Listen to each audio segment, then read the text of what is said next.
पड़मीशीर्षाणिं गुडरयणविभूषणं महावीरं सम्मत्तरयणनिलयं पैडिसमुक्कित्तडं मोक्षम्।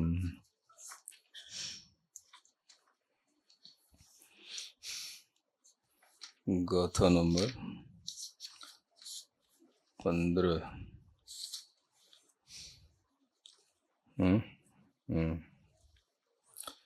अथम देखिए जान दी पच्छा सद्दहदि सत्तभंगी इति दंसणं चणाणं सम्मत्तं होन्ति जीवगुणा।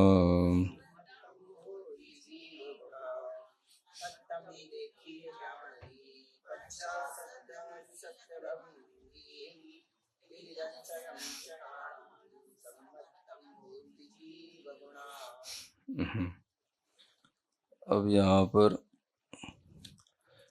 जीव के गुण बताए गए हैं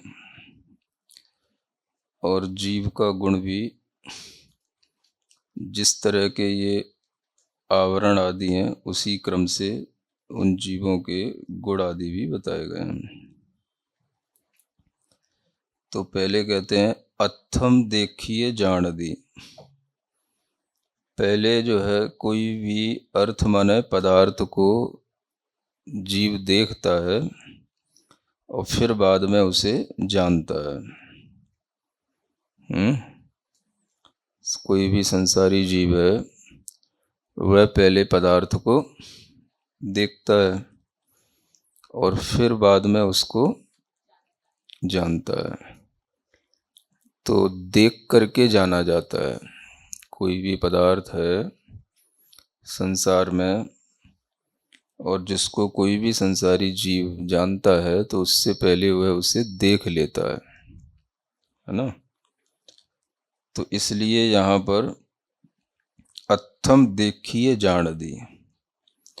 तो देखना भी जीव का गुण है और जानना भी जीव का गुण है। तो उनमें पहले देखना होता है बाद में जानना होता है।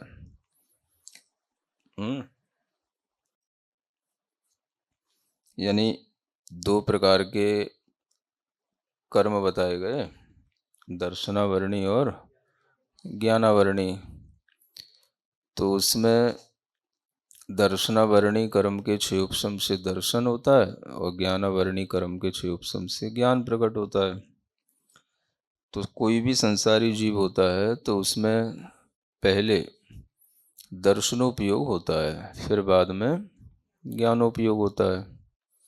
छदमत्थाणम दंसन पुब्बमणाणम। तो छदमस्थों के दर्शन पूर्वक ज्ञान होता है। तो ये जो नियम है उसी नियम को यहाँ सामने रखते हुए कहा गया है कि संसारी जीव पहले देखता है फिर बाद में जानता है। पच्छा सद्दहदि सत्तभंगी, फिर बाद में श्रद्धान करता है। कैसे? सप्तभंगी ही, यानी सप्तभंगियों के द्वारा निश्चय करके बाद में उसके अंदर श्रद्धा आती है। सप्तभंगों के माध्यम से बाद में जो वह जाने हुए द्रव्य का भी पदार्थ का भी निश्चय कर लेता है तब वह श्रद्धान कर लेता है। ये तीनों चीज़ें इस ढंग से बताई गई हैं, ये क्रमिक हैं और तीनों ही ये आत्मा के गुण हैं। इति दंसणम चणाणम सम्मत्तम होन्ति जीवगुणा। इस प्रकार से दर्शन, ज्ञान और सम्मत्तम माने सम्यक्त्व, ये जो है जीव के गुण बन जाते हैं। यानी दर्शन भी जीव का गुण है, ज्ञान भी जीव का गुण है और सम्यक्त्व भी जीव का गुण है। तो सम्यक्त्व का जो कार्य है वह श्रद्धान के साथ चलता है। तो जो भी पदार्थ उसने देखा उसको जाना और उसका फिर बाद में श्रद्धान किया तो ये तीनों ही कार्य उसके इन 3 गुणों के माध्यम से हो जाते हैं, दर्शन, ज्ञान और सम्यक। तो इस तरह से ये तीनों ही गुणों का एक क्रम बनता है, और इस क्रम को ध्यान में रख कर के ही जो है यहाँ पर कर्म आदि के विषय में बताया जाता है। तो इस हिसाब से जब हम देखते हैं तो श्रद्धान करना भी जो है एक तरह से सम्यक्त्व नाम का एक गुण कहा गया है। वैसे तो श्रद्धा को ही गुण कहा जाना चाहिए था, लेकिन श्रद्धान करना एक क्रिया है ना, और जो सम्यक्त्व है वो उसका गुण है। जैसे दर्शन गुण है, ज्ञान गुण है, ऐसे ही सम्यक्त्व भी जीव का गुण है।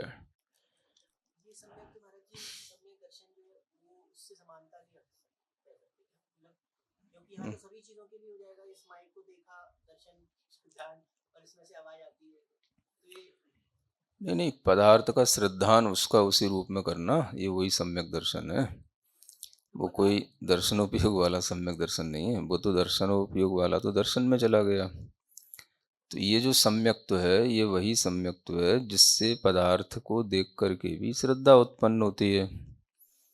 यानी पदार्थ को सप्त भंगों से जान करके उस पदार्थ का सही श्रद्धान करना भी सम्यक दर्शन है ना। हाँ, सब पदार्थों का। तो कोई भी पदार्थ को जो हमने देखा, जाना, ये प्रक्रिया तो कॉमन हो गई, इसमें सम्यक दर्शन का कोई अभिभाव नहीं है। किंतु जब उसको हम सप्त भंगों से जानेंगे तो वह जो है सम्यक दर्शन की क्रिया कहलाएगी। सप्त भंगों से जान करके फिर उसका श्रद्धान करेंगे, इसी का नाम सम्यक दर्शन कहलाएगा। क्योंकि सप्तभंग आ गया तो स्यात आ गया, स्यात आ गया तो स्यादवाद आ गया, स्यादवाद आ गया अनेकांत आ गया, अनेकांत आ गया तो सर्वज्ञ का ज्ञान आ गया। तो सम्यक दर्शन तो सब एक के पीछे एक चीज़ों के श्रद्धान से जुड़ा हुआ है। तो इस तरह से यहाँ पर ये कहा गया कि सप्त भंगों से पदार्थ को जानना, है ना। स्यात् अस्ति, स्याद् नास्ति, है ना, स्याद् अस्ति नास्ति, इस तरह के जो स्यात् शब्द के साथ में जो भंग बनाए जाते हैं वह अनेकांत को बताने वाले होंगे, और फिर उससे जो वस्तु को जानेगा वो यथार्थ रूप से वस्तु को जानेगा, तो वह उसका सम्यक श्रद्धान के रूप में वस्तु का श्रद्धान कहलाएगा। तो वस्तु इसी तरह की है। इस तरह से पदार्थों को जान लेना सप्तभंगों के माध्यम से, यही सम्यक्त्व है ना। पदार्थ की श्रद्धा करना, इसको ही कहते हैं सम्यक दर्शन। तत्वार्थ की श्रद्धा करना भी सम्यक दर्शन है, 6 द्रव्यों की श्रद्धा करना भी सम्यक दर्शन है, और पदार्थों की श्रद्धा करना भी सम्यक दर्शन है, 9 पदार्थों की। छद्दव्य नवपयत्थम, है ना, सद्धहणम होई सम्मतम, ऐसा कई जगह आता है। तो इस तरह से यहाँ पर ये तीनों ही आत्मा के ये जो गुण हैं इस तरह से बन जाते हैं। तो सम्यक्त्व भी जो है एक तरह से श्रद्धान का ही दूसरा नाम है, इसलिए सम्यक्त्व को भी गुण कह देते हैं और श्रद्धान को भी गुण कह लेते हैं, क्योंकि सम्यक्त्व जो है वह उसी श्रद्धा की ही एक परिणति है। तो सम्यक्त्व गुण होने के कारण से वह जीव का दर्शन, ज्ञान आदि गुणों की तरह वह समीचीन परिणमन ही उसका सम्यक दर्शन कहलाएगा, है ना। समीचीन ज्ञान को ही जैसे सम्यक ज्ञान कहते हैं, ऐसे ही समीचीन श्रद्धान को ही सम्यक दर्शन कहते हैं। तो ये सम्यक दर्शन भी श्रद्धा के कारण से ही गुण भी कहलाता है ना। गुणों से जो पर्याय उत्पन्न होती है, पर्यायों से उस गुणों का उपचार करके, तो भी हम उसको उसी गुण की पर्याय होने के कारण से उसे उस गुण रूप भी कह लेते हैं। गुणों में पर्याय में भी गुणों का उपचार करके पर्याय को भी गुण कहा जाता है। तो इस सम्यक्त को भी जीव का गुण कहते हैं। तो ये जीव के गुण हैं, देखना, जानना और श्रद्धान करना। ये तीनों क्रियाएं हैं, देखना, जानना और श्रद्धान करना। और इन तीनों क्रियाओं से ही जीव के तीन गुण संबंध रखते हैं, दर्शन, ज्ञान और सम्यक्त। इस तरह से यहाँ पर इन जीव के तीन गुण होते हैं, ये विशेष रूप से ये बताया गया। और इसी कारण से जो है इनके कर्मों में इस तरह से क्रम बनाया गया। तो क्रम में तो जो था वो आवरणम, जो क्रम आया था ना पहले, तो वो आवरण किसका? णाणस्य दंसणस्य आवरणम। तो ये जो गाथा नंबर 8 में आया था, तो उसमें ज्ञान का आवरण पहले था, दर्शन का आवरण बाद में था। और यहाँ पर दर्शन को पहले कह रहे हैं और ज्ञान को बाद में कह रहे हैं। और कह रहे हैं कि हम अपने इन कर्मों का क्रम बता रहे हैं। तो फिर ये बात उल्टी सी हो गई कि जब आपको कर्म किस क्रम से रखे गए हैं यही बताना था, तो फिर आपको पहले ज्ञान की बात करनी चाहिए थी, उसके बाद दर्शन की बात करते।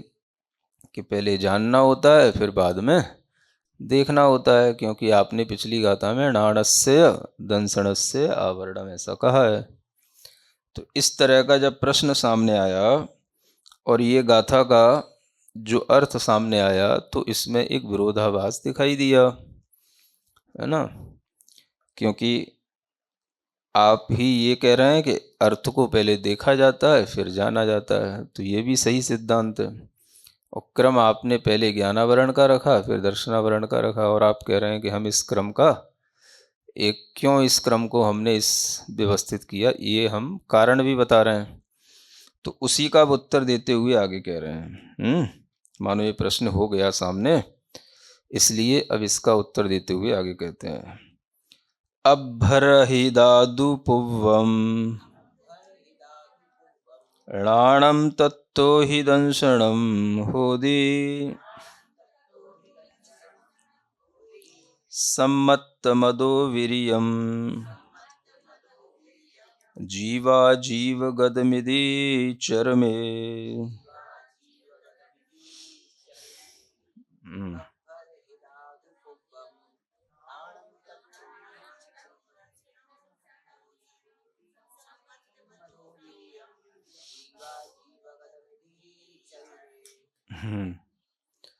तो ये कहते हैं अभ्रहि दादु पुव्वम णाणम, है ना। पूर्व में ज्ञान क्यों कहा गया, ज्ञान को पहले क्यों रखा गया, जबकि दर्शन पहले होता है। तो आपको दर्शनावरण पहले कहना चाहिए था, ज्ञानावरण आपने पहले क्यों कहा। तो इसका हेतु दिया गया अभ्रहि दादु, है ना, अभ्यरित हितत्वात्, अभ्यरितत्वात्, यानी अभ्यरितत्व होने से, अभ्यरित अभ्यरित है ना, है ना। वैसे तो वो अर्हित भी बन जाएगा और उसमें अभी उपसर्ग लगा देंगे तो हो जाएगा अभ्यरित। तो अभ्यरित होने से, अभ्यरित का मतलब होता है पूजित होने से, है ना। अभ्यरित माने पूजित। तो जो है जिसको ज़्यादा सम्मान मिले, जिसको ज़्यादा आगे आगे रखा जाए, जिसके बिना कोई काम न बने, वही जगत में पूज्य कहलाता है। तो इसलिए ज्ञान जो है वह पूज्य है। किससे? दर्शन से। क्योंकि दर्शन से कोई काम नहीं चलता, कोई व्यवहार नहीं चलता, सब काम में ज्ञान ही आगे आता है। इसलिए ज्ञान से ही सब कुछ व्यवहार चलता है, ज्ञान से ही लौकिक व्यवहार चलता है और ज्ञान से ही अलौकिक ज्ञान भी होता है। तो ज्ञान अपने आप में सब गुणों में श्रेष्ठ है, पूज्य है ना। गुण तो अनेक हैं,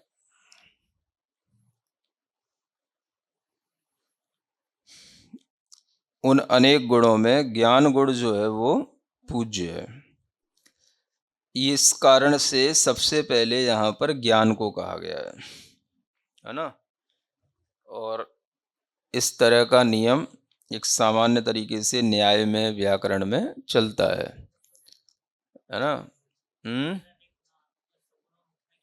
हम्म तो जो पूज्य होता है उसको पहले रखा जाता है, भले ही अनेक गुण क्यों ना हो आत्मा में, लेकिन आगे पीछे नहीं होते हुए भी आगे पीछे अगर हम कह रहे हैं तो वो भी इसी क्रम से व्यवस्थित किया जाता है। तो इसलिए आत्मा के सब गुणों में ज्ञान गुण है ना पूज्य है। इसलिए ज्ञानावरण की बात और ज्ञान की बात पहले कही जाएगी। फिर भी सिद्धांत यह है कि पहले दर्शन होता है ना। तो हम सिद्धांत को तो बदल नहीं सकते, तो हम ये भी मान ही रहे हैं कि दर्शन पहले होता है, ज्ञान बाद में होता है। बाद में होते हुए भी ज्ञान ही सब जानता है, दर्शन तो क्या सामान्य का अवलोकन करता है, तो उससे तो कुछ ज़्यादा होता नहीं। जो विशेष की जानकारी मिलती है वह हमें ज्ञान से ही मिलती है। इसलिए ज्ञान को ही सभी कार्यों में प्रथम रखा जाता है। सम्यक तो होगा तो वो ज्ञान से होगा, है ना। और स्वाध्याय होगा या श्रुत ज्ञान होगा तो वो भी इस ज्ञान से ही होगा। चारित्र की क्रियाएं होंगी तो वो भी ज्ञान से ही होंगी। तपादि आचरण भी ज्ञान पूर्वक होते हैं। तो सम्यक ज्ञान प्रमुख है। जान करके करो। कहने में तो आता है देख करके करो, लेकिन देखने का मतलब क्या है? हाँ, सोच समझ करके, जान करके करो। तो देख करके भी करते हुए भी काम ज्ञान का ही होता है। जैसे कहा गया कि मान लो देख करके चलो, तो केवल देख करके भी चलेगा तो भी ठोकर खाएगा, है ना। तो भी उसका पैर स्लिप हो जाएगा अगर केवल देख के चलेगा। अगर उसमें ज्ञान काम नहीं करेगा कि यहाँ पर पैर कैसे रखना, कितना प्रेशर डालना, कितनी सावधानी रखना, तो ये ज्ञान का काम नहीं होगा तो भी वो गिरेगा, ठोकर खाएगा। तो इसलिए ये जब कहा जाता है कि देख कर चलो तो उसका मतलब ही है कैसे चलो? हाँ, सोच समझ के चलो। जब सोच समझ के चलोगे, सावधानी से चलोगे तो ज्ञान काम करेगा, दर्शन काम नहीं करेगा। हम्म हाँ, वो देखभाल का मतलब दर्शन और ज्ञान दोनों हैं, लेकिन उसमें काम तो प्रमुख जो है वो ज्ञान का ही रहता है।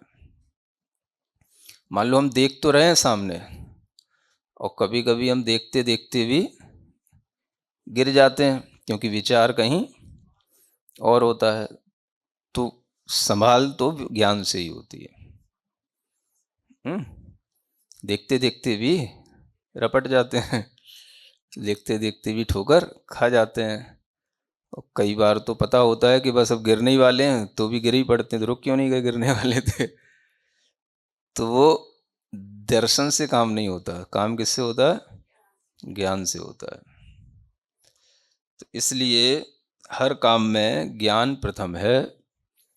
भले ही जो है कहने में कुछ भी आए, लेकिन काम तो ज्ञान से ही होता है, विचार से ही होता है, बुद्धि से ही होता है। इसलिए ज्ञान के बिना कोई भी चीज़ नहीं हो सकती, न सम्यक दर्शन न सम्यक चारित्र, है ना। इसलिए यह अभ्यरित होने से सबसे पहले रखा गया है, तत्तो ही दंशनम होती। उसके बाद में ही यह दर्शन आता है। तो इस तरह से ज्ञान की पूज्यता होने से ज्ञानावरण कर्म पहले है, लेकिन उपयोग में दर्शन पहले आ जाने से सिद्धांत में दर्शनोपयोग पहले बताया गया। फिर उसके बाद ही जब यह जान करके दर्शन, है ना, करेगा, तो पहले ज्ञान होगा, तो ज्ञान जो होगा फिर उसके बाद में सम्मतम, है ना। भले ही दर्शन पहले हो गया लेकिन पूज्यता किसकी? ज्ञान की, है ना। तो ज्ञान के बाद फिर जो है ये क्रम आएगा तो सम्यक्त्व का आएगा, यानी दर्शन पहले हो गया, ज्ञान बाद में हो गया और फिर सम्यक्त्व आ गया, लेकिन पूज्यता बीच में ज्ञान की है। तो ज्ञान के बाद भी दर्शन हम कह सकते हैं, है ना। ऐसे भी कई पाठ पढ़े जाते हैं, सम्मणाण समदंसण समचरिजुत्ताणम, है ना। तो उसमें ज्ञान भी पहले रखा जाता है। तो यही सब कारण है। सम्मतम अदो वीर्यम, फिर उसके बाद में सम्यक्त्व और फिर उसके बाद में वीर्य है। वीर्य माने यह आत्मा की शक्ति रूप एक गुण है। जीवा जीव गदम, और जीव और अजीव गत है यह। इति चरमे, इस तरह से इसको चरम माने अंत में इसको रखा जाता है। यानी णाण दंसण सम्मत और वीर्यम वीर्यम, इस तरह से जीव के 4 गुण बन जाते हैं, है ना। वीर्य मतलब उस जीव की शक्ति, और यहाँ लिखा है ये वीर जीवा जीव गदम, दोनों रूप होता है, जीव रूप भी होता है और अजीव गत भी होता है। यानी अजीव पदार्थों में भी शक्ति होती है और जीव पदार्थ में भी शक्ति होती है, तो इसलिए दोनों को बिलोंग करता है। तो इसलिए इसको जो है अंत में रखा गया है, ये दोनों रूप है। माने जो शरीर आदि में भी शक्ति है ये अजीवगत शक्ति है। आत्मा की शक्ति अलग है और शरीर आदि की शक्ति अलग है। तो इसीलिए यह जीव और अजीव दोनों में पाए जाने से इसको लास्ट में रखा है वीर्यम, है ना। तो इस तरह से जीव में ज्ञानादि जो है ये मुख्य रूप से रहते हैं और अंत में शक्ति भी आ जाती है। लेकिन अजीव वो होते हैं या पुद्गल आदि होते हैं तो उनमें जो है यह शक्ति रूप में ही प्रमुख रूप से रहता है। तो इस तरह से इसका नंबर लास्ट में है। तो इसी कारण से पहले ज्ञानावरण कर्म कहा गया, नाणस्य दंसणस्य आवरणम, तो ये 2 कर्म हो गए। फिर वेरणीय मोहनीयम, ऐसा कहा ना। तो वेदनीय तो चला गया आघाती कर्मों में, तो वो तो यहाँ से हट गया। तो फिर आया बीच में, अब आ गया मोहिनी कर्म। तो मोहिनी कर्म के अभाव से हुआ सम्यक दर्शन, तो इसलिए सम्यक तो जीव का फिर गुण बन गया। और फिर उसी मोहिनी के साथ में ये अंतराय कर्म आ जाएगा घातिया कर्मों में, है ना। तो ये बीच के ये जो आयु गोत्र नाम वगैरह थे ये सब अघाती कर्मों में चले गए। तो इस कारण से यह जो अंतराय कर्म है उस अंतराय कर्म का भी जब अभाव हो जाता है तो जीव में वीर गुण प्रकट हो जाता है ना। ये वीर शक्ति रूप जीव का गुण है। तो जो घाती कर्मों की व्यवस्था है वो उसी तरह से कही थी, आवरण मोह विगम घादी, है ना। तो इसमें पहले आवरण रखे थे, फिर मोहिनी कर्म था और फिर विघ्न थे। तो आवरण में ज्ञानावरण दर्शनावरण ये था, लेकिन उसका क्रम इसी तरह से क्यों है तो इसका हेतु बता दिया। तो ज्ञानावरण दर्शनावरण हो गए, मोहिनी हो गया, उसके अभाव में सम्यक्त हो गया, और विघ्न के अभाव में वीर उत्पन्न हो गया। इस तरह से इन 4 गुणों की उत्पत्ति इसी क्रम से आत्मा में होती है, इसलिए कर्मों का भी यही क्रम बताया गया है। माने घातिया कर्मों के क्रम का यह विज्ञान बताया है। आपने इस क्रम को ऐसे क्यों बना के रखा, तो उसकी भी सिद्धि यहाँ की गई है कि यह क्रम इसी तरह से है, आगे पीछे करने से क्रम नहीं बनेगा, है ना। तो आपको क्रम से ही बोलना है।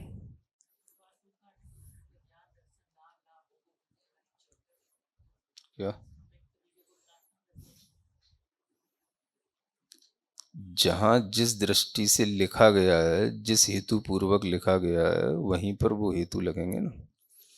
जो लेखक जिस विषय वस्तु को जिस हेतु के साथ लिख रहा है वो उसी की सिद्धि करेगा ना। तो इस तरह से चारों कर्मों का ये क्रम बनता है ना। अब आपसे कोई पूछे कि घातिया कर्मों कौन कौन से होते हैं, तो कुछ भी बोलना शुरू नहीं कर देना। वो मोहिनी, वो ज्ञानावरणी, वो अंतराय, वो दर्शनावरणी भी, तो ऐसे नहीं बोलने का। कैसे बोलने का? हम्म अंतरा, इसी क्रम से बोलने का। हम्म फिर कोई पूछे क्रम से ही क्यों बोलते हो, तो उसको समझाने का है। ज्ञान पूज्य है इसलिए ज्ञानावरणी पहले है, फिर उसके बाद दर्शनावरणी आता है, फिर उससे ही बाद में सम्यक दर्शन होता है। तब अंत में जाकर के जीव की शक्ति प्रकट होती है सम्यक्त्व के साथ। इसलिए कर्मों का भी क्रम ऐसा ही जानना। इस बात पर यहाँ जोर दिया जा रहा है इस जीव कांड कर्म कांड में। अन्यत्र कहीं कुछ लिखा है तो उन्होंने उस चीज़ को ध्यान में रख करके लिखा हो, ऐसा कोई ज़रूरी नहीं है।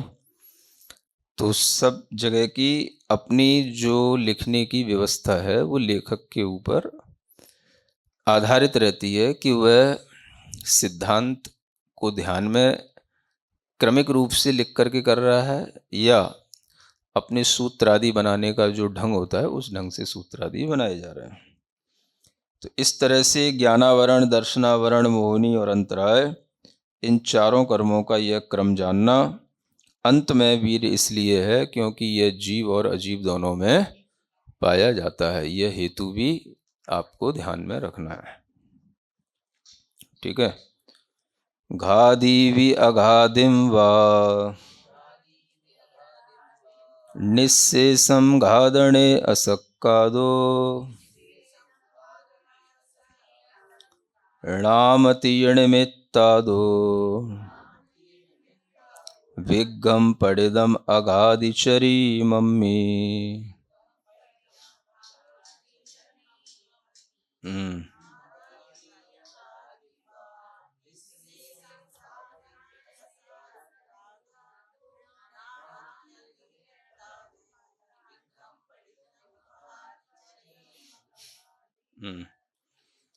अब यहाँ थोड़ी सी चर्चा उसी वीर्य गुण की करते हैं जो अंतराय कर्म के साथ या उसके प्रतिपक्षी है या उसके अभाव में प्रकट होता है। तो कहते हैं कि इस अंतराय कर्म को, है ना, आपने एक तरह से अंत में क्यों रखा, है ना। और अंत में भी रखा तो कहाँ रखा? अगाधि चरमम्मी, है ना। अघातियों में भी चरम में रखा। अघाती कर्मों के अंत में आपने विग्गम पडिदम, यहाँ पे पडिदम लिखा है, इसका अर्थ संस्कृत छाया में पठितम कर दिया, गलत कर दिया ना। विग्गम पडिदम, पडिदम माने डाल दिया, उनने लिख दिया विग्गम पढ़िदम। पढ़िदम होता तो वो ढा बनता वहाँ, है ना। विघ्न अंत में क्यों पढ़ा गया? अघाती कर्मों के अंत में विघ्न को क्यों पढ़ा गया? तो ये पढ़िदम है, माने विघ्न क्यों डाल दिया या रख दिया। पढ़िदम का मतलब ये होगा। अगर ढा है वो पढ़िदम तो जो है पठितम इसकी छाया बनेगी। विघ्न अंत में क्यों पढ़ा जाता है? एक प्रति में ढा भी लिखा हुआ है। हाँ, एक प्रति में जो ये ज्ञानपीठ से छपी उसमें ढा भी है, पढ़िदम, है ना। तो विघ्न को अंत में क्यों पढ़ा जाता है, और यहाँ लिखा है पढ़िदम, तो इसका अर्थ निकलेगा विघ्न को अंत में क्यों रख दिया है, डाल दिया है। तो जब यहाँ पर ये ज्ञानावरण आदि कर्म बताए जा रहे थे तो उसमें 8वीं गाथा में याद है ना, अट्ठपैड़ियो ये बताया था। तो आओगणामम गोदंतरायमिति अट्ठपैड़ियो, तो अंतराय को सबसे लास्ट में लिखा। तो उसी के लिए ये प्रश्न है कि आपने अंतराय को सबसे लास्ट में क्यों लिख दिया, जबकि इसे घातीय कर्मों के साथ में जब था तो मोहिनी के बाद में इसका क्रम आना चाहिए था। तो इस तरह से जो आपने व्यतिक्रम किया है और आप उसके क्रम भी साध रहे हो, तो फिर इसका भी उत्तर दो। जैसे आपने ज्ञान और दर्शन का उत्तर दिया है वैसे ही इसका भी उत्तर दीजिए। तो वो उत्तर इस गाथा में दिया गया है। तो क्या कहते हैं, घादी भी अघाधिम वा, यानी घाती कर्म है अंतराय, ठीक है, लेकिन घाती होते हुए भी अघाधिम वा, अघादी की तरह है वह। अंतराय कर्म घाती होते हुए भी अघाती के समान है। वा माने समान अर्थ है वा। तो घाती कर्म अघाती की तरह है। क्यों है अघाती की तरह? निस्सेसम घादणे असक्का दो, क्योंकि यह जीव के गुणों का निश्चेष रूप से घात करने में अशक्य है। अशक्य माने असमर्थ है, जीव के गुणों का पूर्ण घात नहीं कर सकता, है ना। जीव के गुण पूर्ण घात करने में इसके माध्यम से नहीं आते। तो जीव के गुण को यह समस्त पने से, पूर्ण पने से घात करने में, निश्चेष रूप से घात करने में अशक्य होने के कारण से यह घाती कर्मों में गिना तो जाता है, लेकिन है तो स्थिति इसकी अघाती की तरह। तो ये कर्म का जीव के अंदर जो आवरण है, वह आवरण कभी भी जीव के गुण का पूर्ण रूप से घात करने में समर्थ नहीं है। यानी जीव का गुण कुछ ना कुछ वीर्य के रूप में अवश्य प्रकट रहेगा, उसके बिना उसका कोई भी ज्ञान आदि कार्य नहीं करेगा। तो कोई भी छोटे से छोटा जीव हो, जिसमें कितना ही बड़ा, है ना, ज्ञानावरण हो और उसकी शक्ति पर भी वीर्यांतराय का आवरण पड़ा हो, तो भी उसमें कुछ शक्ति अवश्य रहेगी। यानी यह उसकी समस्त शक्ति को नष्ट नहीं कर सकता है ना। क्योंकि सभी कर्मों में अपना फल देने के लिए जो जीव के गुणों को प्रकट करते हैं, उनके क्षयोपशम भाव के साथ में वीर्यंतराय कर्म का क्षयोपशम भी चाहिए पड़ता है ना। जैसे ज्ञान है तो ज्ञानावरण कर्म के क्षयोपशम के साथ वीर्यंतराय कर्म का क्षयोपशम अवश्य ही होगा, अन्यथा वह ज्ञान कोई कार्य नहीं कर सकता। तो ये कभी भी जीव के गुणों को पूर्ण नहीं घातता, है ना। जैसे अघाती कर्म उसको पूर्ण नहीं घातते जीव के गुणों का, ऐसे ये जीव के गुणों का पूर्ण घात नहीं करता। इसलिए इसको घातिया कर्मों में रखा है, लेकिन अघाती होने के कारण से अघातियों के साथ रख दिया है। अपेक्षा समझो, घातिया तो वह घाती कर्मों की संगति के कारण से, और पूरा घात नहीं कर पाता है, इसलिए उसको घाती के साथ रख दिया है पढ़ने के लिए। ऐसा।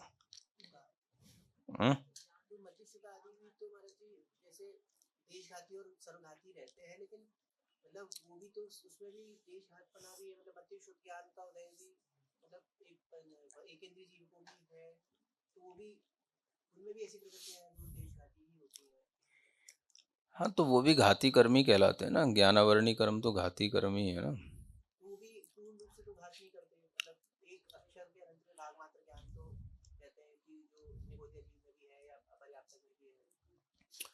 हाँ, तो वह जो ज्ञानावरण कर्म का अंतिम क्षयोपशम है, उसके कारण से उनका उतना ज्ञान प्रकट रहता है, लेकिन जो संपूर्ण ज्ञान है उसके ऊपर आवरण करने वाला यह केवल ज्ञानावरण आदि कर्म तो रहते ही हैं, जो ज्ञान को पूर्ण रूप से घात कर देते हैं। जैसे अवधि ज्ञानावरण है, मनः परे ज्ञानावरण है, तो ये ज्ञानावरण उस ज्ञान को पूर्ण घात कर देते हैं, है ना। तो ज्ञान में तो शक्ति है ज्ञान को पूर्ण घात करने की, ज्ञानावरण में शक्ति है ज्ञान को पूर्ण घात करने की। वैसी शक्ति ये वीर्यांतराय कर्म में या दानांतराय आदि कर्मों में नहीं है, पूर्ण घात करने की।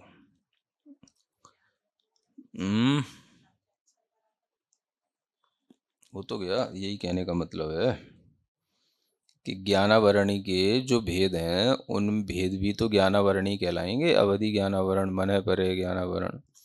तो ये उस ज्ञान का पूर्ण घात करने में समर्थ है, किंतु विघ्न अंतराय कर्म के जो भेद हैं वो सभी भेद उसके कोई भी ऐसे नहीं है जो उसका पूर्ण घात कर दें, है ना। तो वह जो है इसलिए अघाती की तरह है, इसलिए घाती भी अघाती होता है, और एक कर्म और आएगा जिसको कहेंगे वो अघाती भी घाती की तरह है। इसलिए उसको मोहनी से पहले रखा है।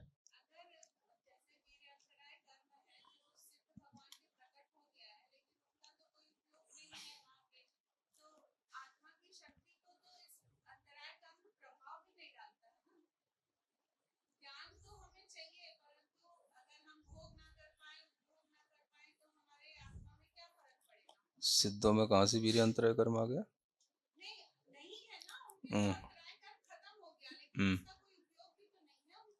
क्यों नहीं है?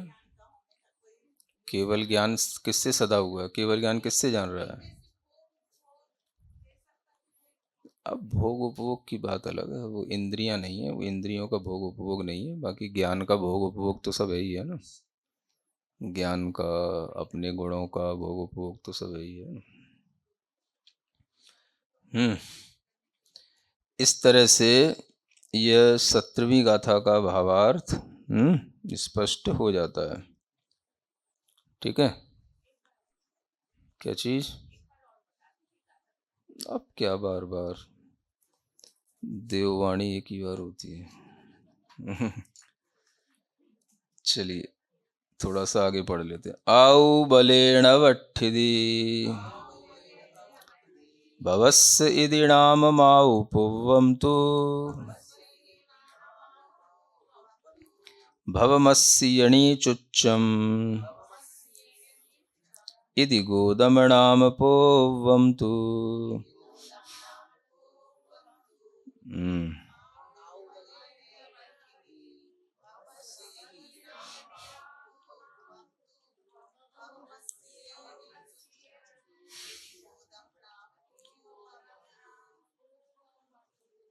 है ना। अब अघातीय कर्मों में भी जो एक क्रम दिया था वो बताते हैं। 8वीं गाथा याद रखो। आउगणामम, पहले कौन सा कर्म था?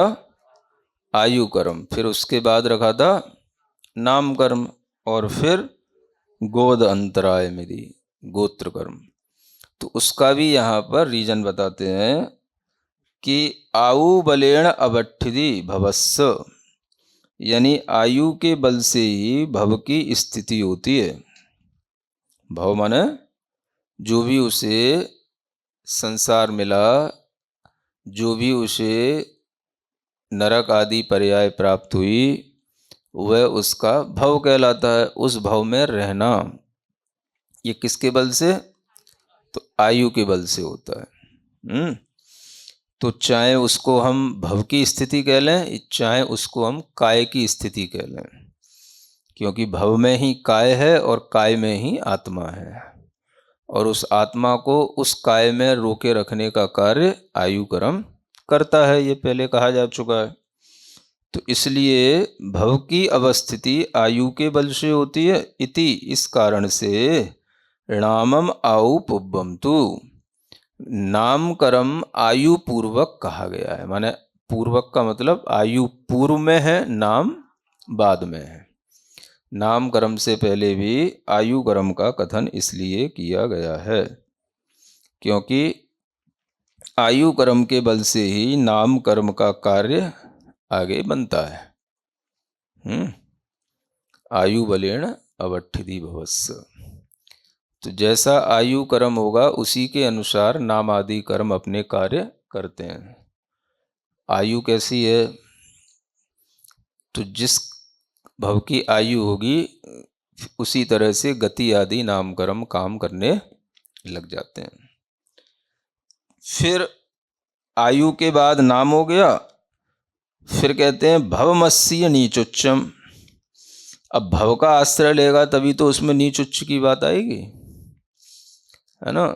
यानी गोत्र तो बाद में आएगा, जब पहले उसे शरीर तो मिले, पर्याय तो मिले। तो जब वह गति आदि नाम कर्म, शरीर आदि नाम कर्म के साथ वहाँ जन्म ले लेगा, तब उसमें व्यवस्था होगी कि भाई ये किस कुल में जन्म लिया, ऊंच में या नीच में। तब ये गोत्र कर्म की व्यवस्था बाद में बैठेगी, है ना। तो इसलिए यह जो नीच या उच्च गोत्र का कथन आता है, यह शरीर के आधार से आता है, शरीर ही इसका आश्रय है। और शरीर जो बनता है वो नाम कर्म से बनता है ना। और नाम कर्म के अनुरूप जो शरीर बनेगा वो आयु कर्म के आधार से बनेगा। तो पहले आयु कर्म, फिर नाम कर्म और फिर गोत्र कर्म। इस तरह का यह क्रम अघातियों में भी कारण सहित जानना, है ना। ठीक है ना, क्योंकि आयु नहीं होगी तो नाम कहाँ से आएगा। नाम तो शरीर के साथ आएगा, शरीर आयु के साथ होगा, आयु के बिना नाम कर्म ठहर नहीं सकता। इस तरह से फिर जब नाम कर्म से शरीर बनेगा तभी उसमें ऊंच नीच का व्यवहार होगा, उसके बिना ऊंच नीच गोत्र की व्यवस्था नहीं बनेगी। इस तरह से आयु, नाम और गोत्र कर्मों का ये जो क्रम है, यह व्यवस्थित रूप से इसलिए कहा गया है। माने अघातिया कर्मों के भी जब नाम बोले हैं तो उसको भी क्रम से बोलना चाहिए, कम से कम कर्मकांड पढ़ने के बाद, है ना। मतलब कुछ भी नहीं, नाम गोत्र आयु ऐसा बोलते ना लोग, तो इसमें भी क्रम से बोलना चाहिए। पहले आयु कर्म, फिर नाम कर्म, फिर गोत्र कर्म, ठीक है ना। फिर आगे का जो अघातिया कर्म बताया जाएगा उसको बोलना। तो इस तरह से सिद्धांत में जिस तरह की व्यवस्था है उसी व्यवस्था के अनुसार, है ना, अपनी बुद्धि को चलाना, ये व्यवस्थित ज्ञान कहलाता है, यथार्थ ज्ञान कहलाता है। इसमें अब अपन कुछ नहीं कर सकते हैं, जैसा लिखा है उसी के अनुसार अपनी बुद्धि चलाओ, वैसा ही मानो, वैसा ही बोलो, वैसा ही समझो, ठीक है। तो ये बच्चों वाली बातें ही चल रही हैं अभी तो। घातिया कर्म कौन से होते हैं, अघातिया कर्म कौन से होते हैं, लेकिन उसी बात को कहने का एक स्टैंडर्ड है ना, कि क्यों इसी क्रम में इनको अरेंज किया गया है। तो ये जो ऑर्डर बताया जा रहा है इसका भी हमेशा इस तरह से रीजन ध्यान में रखते हुए इसी तरह से बोलना और बताना चाहिए, ठीक है। हम्म हम्म ठीक है। अंत का कर्म वेदनी है, उसकी चर्चा बाद में की जाएगी।